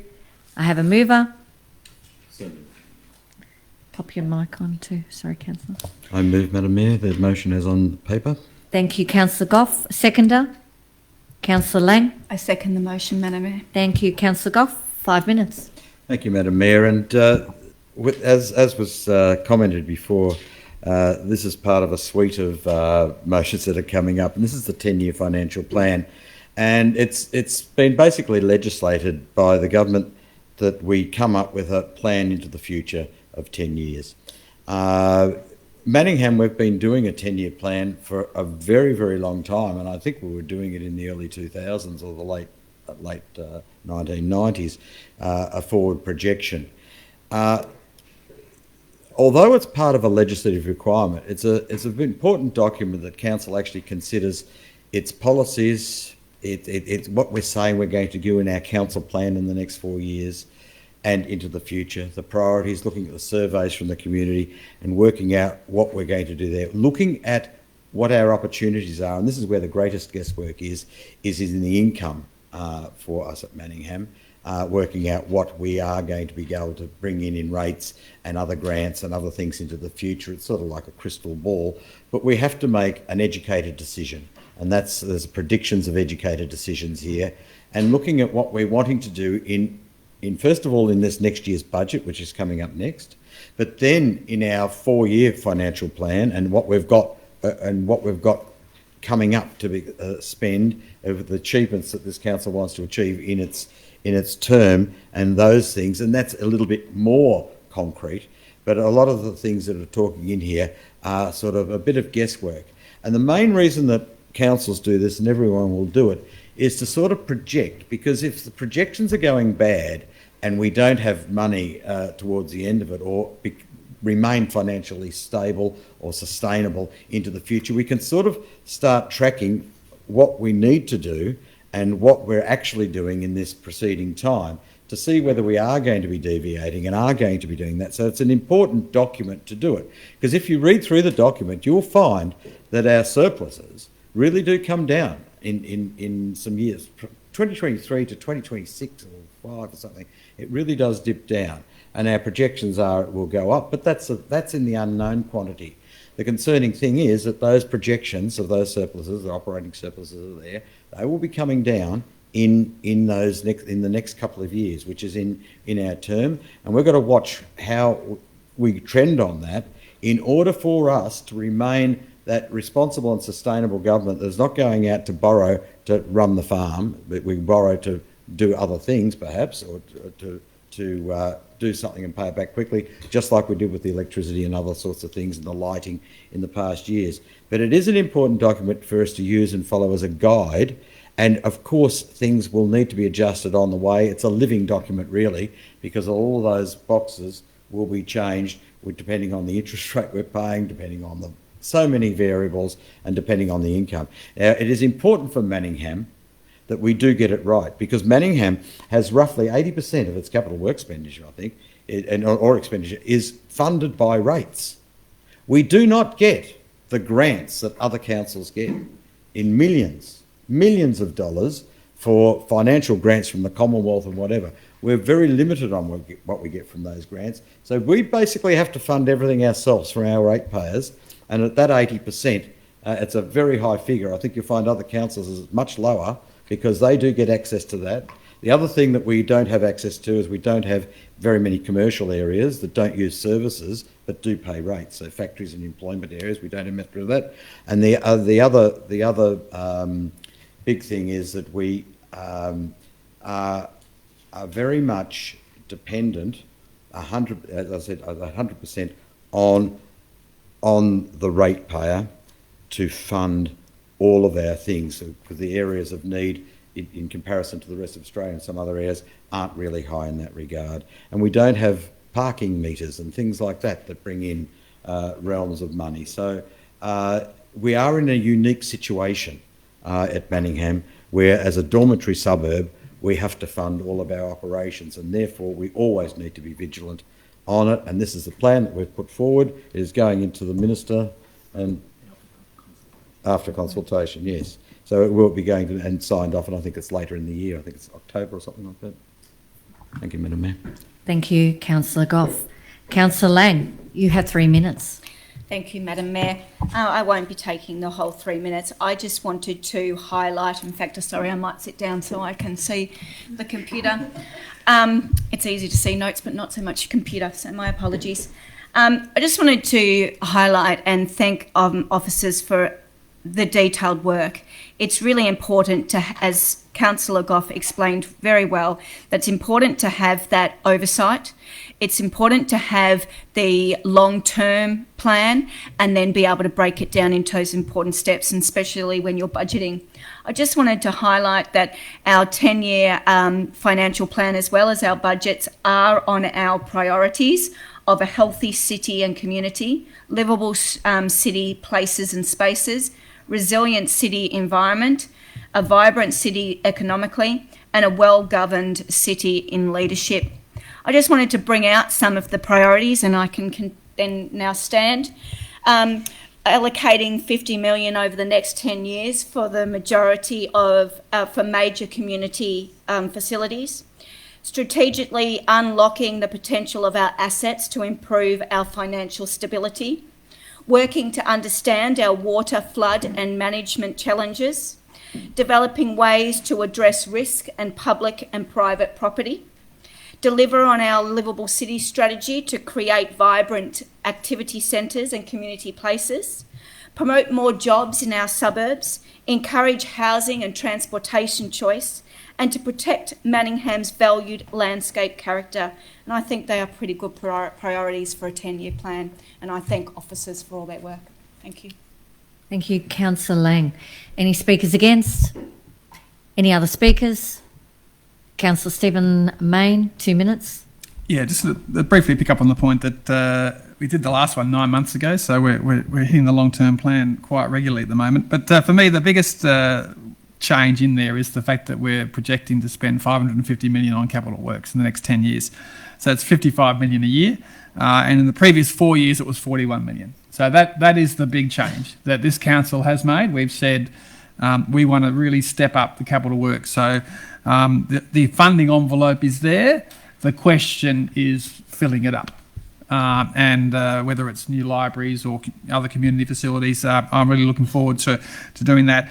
And I just want to reassure the community that even after doing a really significant increase in capital works, the 10-year plan does note that the average year-end cash balance projected for the 10 years is $64 million. So we're not projecting to go anywhere near going into debt. So we should be able to do all the catch-up work that's needed on drainage and footpaths and roads and some big community facilities without actually going into debt and remaining in a really good, strong financial position. So thanks to the officers for this report. It's reassuring to the community when every other level of government is drowning in a sea of debt that we have been a responsibly managed council for a long time and have the capacity to significantly increase investment in our community assets. Thank you, Councillor Main. Any other speakers? Put that to a vote. Those in favour? Unanimously carried. Thank you, councillors. 13.2, proposed 2022-2023 budget. Mover, Councillor Stephen Main. What are you moving, Councillor Main? Would you like to put your mic on? Thank you. I move that the officer recommendation be adopted. Thank you, Councillor Main. Seconder, Councillor Laura Main. Councillor Stephen Main, 5 minutes. Okay, thank you. So this is budget night, and I think it's good news for the community. We're going out with a record capital program for next year of 62 million. A little bit of carryover from last year, but that's going to include some great projects such as the Hepburn Reserve, where the houses have been demolished, and the 2.3 million is in the budget. Road projects such as 2.6 million on Tuckers Road, 2.9 million on the Templestowe route, Fitzsimmons Lane, 2.5 million on the baseball facilities at Deep Creek, 1.35 million on the Yarra Trail to Warrandyte, which is the main Yarra Trail extension to Warrandyte, which is fantastic. There's FOGO and waste initiatives, and a range of really exciting projects in the Capital Works budget. I was quite surprised to see, I must say, that the average valuation that we've done in the last calendar year is up 18%, from 1.0 million to 1.27 million. And given that we own about $2 billion worth of land, this is obviously good for us as well. So I'm not sure we're going to do an 18% write-up of our land values, but it's a very, very bullish residential or property market at the moment. And the interesting impact of this is that, unlike the state government with land tax and stamp duty, and the state government's stamp duty revenue is going to hit 10 billion this year, up from a projected of 6 billion. So they are absolutely cashing in. And their land tax is going to be 4.8 billion this year after they put the rate in the dollar up, and projected to rise by 7% a year. We don't do that. We lower the rate in the dollar. So when valuations go up, we say we're going to charge you even less. I remember 10 years ago in this council talking about you'd have to live 500 years to pay the value of your property in rates. Well, you'd now have to live 674 years to pay the value of your property in rates, with an average property value of 1.27 million and an average rate figure rising by just $32 at the rate cap of 1.75% to 1,883. So 1,883 times 674 gets you the average average property valuation of 1.27. So I'd argue that that's great value. It is going to produce the first $100 million rates budget, and we are going to get the 16 million from the waste charge as well, which is going up by 3.5%, mainly because of the landfill levy, which the state government continues to slug councils with. It is good that we're cranking up on the core things like footpaths and roads, 14 million, and drainage, 4.7 million. But as I mentioned earlier, we're still being responsible, and we're remaining in good financial shape. I personally would love to see a couple of projects potentially brought forward. We're doing some excellent lighting projects, whether it's at Timber Ridge or Ryshix, and we've already done Zerbies, but Wonga Park, but maybe we could bring forward Serpils Reserve from 23-24 and Tedajani Reserve from 24-25. So if we're doing lighting, let's just get on with it, because we've got the cash. We do have very transparent budgets, which says when in the next 4 years we're going to actually do the project. So there's about 30 different reserves mentioned. If even 30,000, 40,000, very small amounts, and we say what year we're going to do it. So this is a very transparent budget over 4 years. And of course, the last 40 pages of the budget, you've got all the fees and charges. 40 pages of fees and charges. So if you want to get your trolley back, you've got to pay us $68.50 to get your trolley back, Coles or Woolies. And if you give us a dud check, it'll be up from $45 to $46. So it's all laid out there, all 40 pages of fees and charges, broadly rising by CPI or less. So we're not looking to slug people. And we've encouraged the community to make submissions, because we are bringing this back to the June 28 council meeting for formal adoption. So please read the 100-page document, make suggestions on projects we could bring forward, or other changes that we could make. We do want to hear from the community. There's a lot of detail. It's very transparent. The officers have done a great job bringing this all together. And I think the community should be reassured that the council is in good shape. We are delivering a record capital spend, and as I said earlier, for value, 674 years worth of living before you pay your rates to the value of your property. It's great value and very different to what the state government does in terms of slugging property owners big time. Thank you. Councillor Laura Main, you have 3 minutes. Thank you, Madam Mayor. So in this budget, we're spending $138 million on 100 services, a capital works program of $62.8 million, $50 million on major works, and implementing our climate action plan, which was a highlight of mine. This budget, like lots of our other council documents, will be delivering on our council plan's goals. So of our budget, that's $37.7 million on healthy community. Some of my highlights included improving access to support for our young people, investing in community facilities, and implementing our reconciliation action plan. That's $19.3 million on livable places and spaces, including adopting a livable city strategy, delivering on our transport action plan, advocating for NEL, that's North East Link, and continuing to deliver high-level facilities. That's $20.3 million on having a resilient environment. That's exploring biodiversity improvements, exploring protective measures, and improving bushland maintenance. $4.1 million on vibrant, prosperous economy, demonstrating leadership in procurement, supporting local business with our business development program, and implementing our Doncaster Hill strategy to improve local employment. And finally, $26.5 million on a well-governed council. So it's improving communication with our community, customer service, maximising public value and strategic policy and effective reviews, and taking proactive action to be as open and transparent as possible. So after that spiel, I'd just like to say that I'd like to thank the officers for all their work so far, and similar to Councillor Stephen Main, I urge all of our community members to give their inputs via the Your Say Manningham website. Printed copies will also be available at the Civic Centre and at council libraries. Thank you. Thank you, Councillor Laura Main. Any speakers against? Any other speakers? Councillor Lightbody, you have 2 minutes. Yep.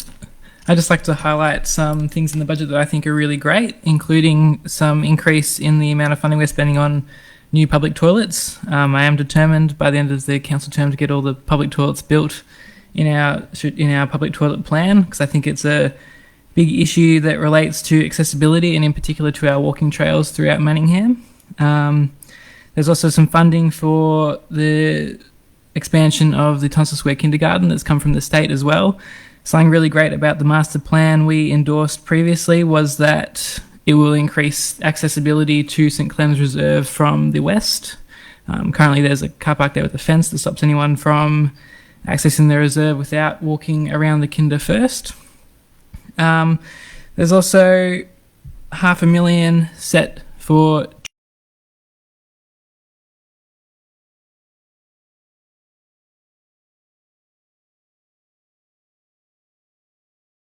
in our ageing in place goals and allowing our community to continue to access our streets and facilities and parks.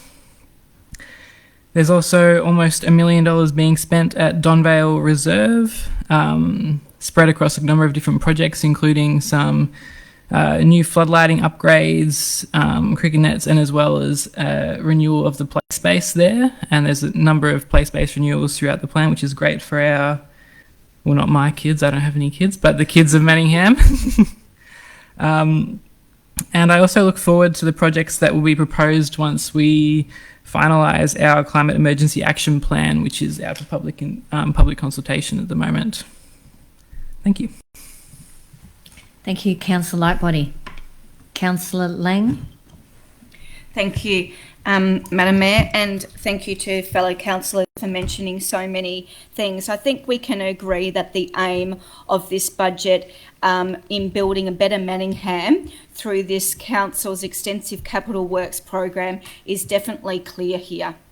It is about maintaining and enhancing our council assets, and I just wanted to say a few, that it's about improving our drainage program to protect our environment, having our better connections for our roads and bridges,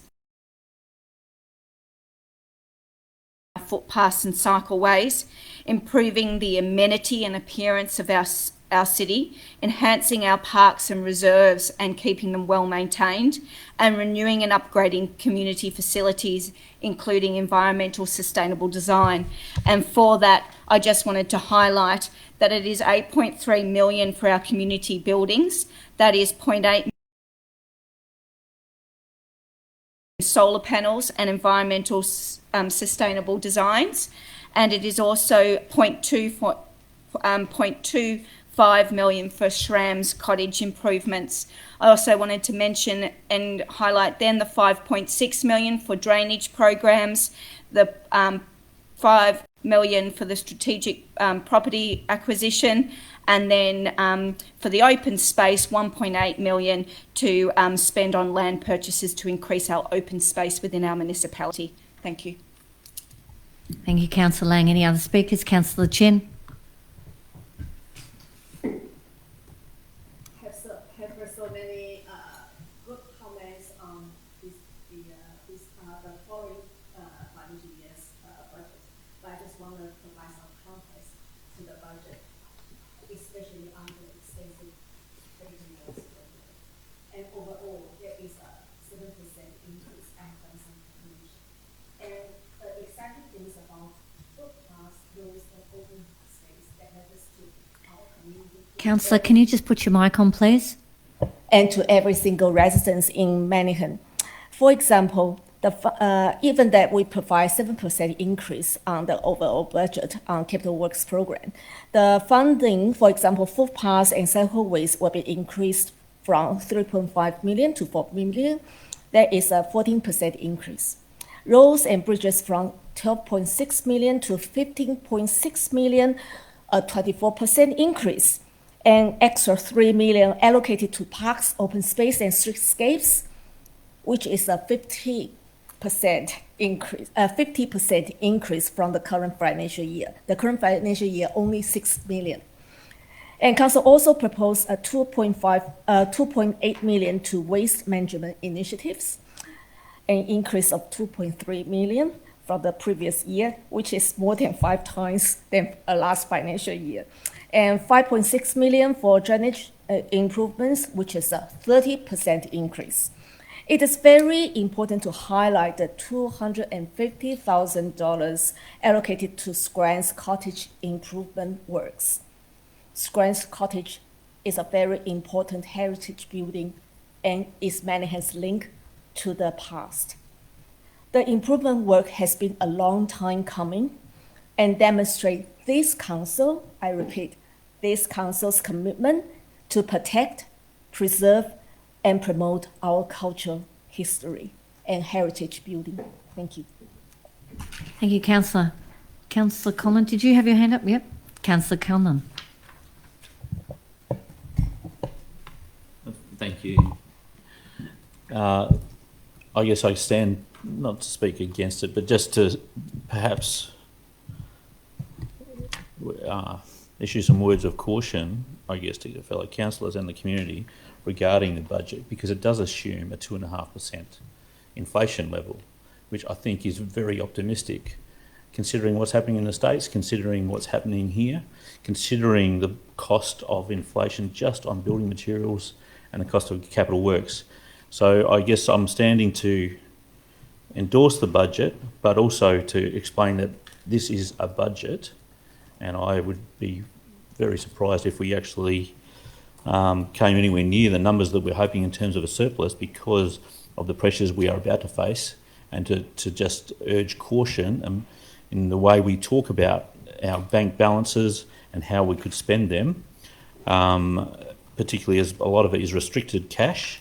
And I think that we should be far more circumspect about what we can do. This is an optimistic budget, but optimistic in terms of what we can deliver, but also optimistic about the rate of inflation, which I think is going to be a challenge for us as councillors in the coming years, as how we deal with that. Thank you. Thank you, Councillor Conlon. Any other speakers? Would you like to close, Councillor Mayne? I don't think there was any debate, though. You have the right. You can still close. Okay, if you insist. No, I don't insist. Don't Okay. insist. Okay, I have nothing to say. Wonderful. Just that I check. I'll put that to a vote then. Those in favour? Unanimously carried. Thank you, councillors. Let's go to 13.3, informal meeting of councillors. Mover? Any mover? Councillor Conlon? Thank you, Madam Mayor. I'd like to move the recommendation be adopted. Thank you, councillor. Do I have a seconder? That would be Councillor Lang. Thank you, Madam Mayor. I second the motion. Thank you. Anything to add, Councillor Conlon? Nothing from me. Let's put it to a vote, shall we? Those in favour? Unanimously carried. Thank you. Item 13.4, document for sealing. Mover? Councillor Diamonte. Madam Mayor, I move that the recommendation be adopted with the addition of the following agreement: consent to build over an easement agreement under Section 173 of the Planning and Environment Act 1987, Council and A.R. Hashimi and A. Azad, 119 Atkinson Street, Templestowe. Thank you. Do I have a seconder? I second the motion, Madam Mayor. Councillor Lang. I'll put that to a vote. Those in favour? Unanimously carried. Thank you, councillors. Item 14, urgent business. There are no items of urgent business. Item 15, councillor reports and question time. Do I have any questions from any of the councillors? No questions? Reports? Councillor Mayne. Laura. Thank you, Madam Mayor. I hope our community enjoyed Election Day this weekend and grabbed themselves a snag and supported their local school. Isn't it exciting that Menzies is a marginal seat? I definitely didn't expect it, and hopefully this means more funding for us in the future. I would like to wish the final two candidates, Keith Waterhan and Naomi Oakley, the best of luck, though it is looking like Keith, the Liberal candidate, is in the lead, ahead by almost 2,000 votes as of 3 hours ago. Regardless of who our member is, though, I'm really excited for council to work with them to deliver the best for our community, and I'd just like to congratulate the other candidates and volunteers for their efforts. Thank you, Councillor Laura Mayne. Any other reports? Then I will just speak with an update, councillors. So, councillors, we've been actively engaging with traders and community about the Macedon Square upgrade, and thank you to all for being part of the consultation process to date. We've listened to the community and trader feedback and have updated on our website and social media channels the feedback. We've heard your concerns about traffic congestion, narrowing of footpath and the car parking layout. We've been concerned that the current plan doesn't include enough of the community's wishes, and we want to get it completely right. We know that last year has been a difficult time with everyone involved due to COVID, and maybe we didn't quite get there. So, due to the recent feedback, the whole council, has decided to extend the community consultation period, creating space for further input in many features of the plan. We'll be focusing on design and safety features, accessibility, and reducing traffic congestion. So just to be clear, earlier this year, we had just about developed the finalised plan, but due to strong community feelings, we've realised that to further consult and incorporate more of your feedback where we can, and we've been doing that in the last few weeks, and we will continue to do that. We want to reassure that we're really listening to all our community, and where we can, make changes to the plan based on feedback. We hope that you can continue to provide honest, valuable feedback, and we will do our best to respond as a council as fast as we can. This is a council decision that we've made. It's not one or two councillors that have made this decision. The Macedon upgrade is a fully endorsed decision of council. And moving forward, together we'll work and continue to work with both traders and the community at large. So details will be on our website with more details following of some meetings that will be had in the near future. I encourage all councillors that can attend that you do, though it's not a requirement for any to attend, because we attend many meetings, many events, and sit on many advisory committees. But our council, I know, is very, as a whole, we're very dedicated to the decisions that we make. So that being said, no other further reports? I'll declare it closed. Thank you.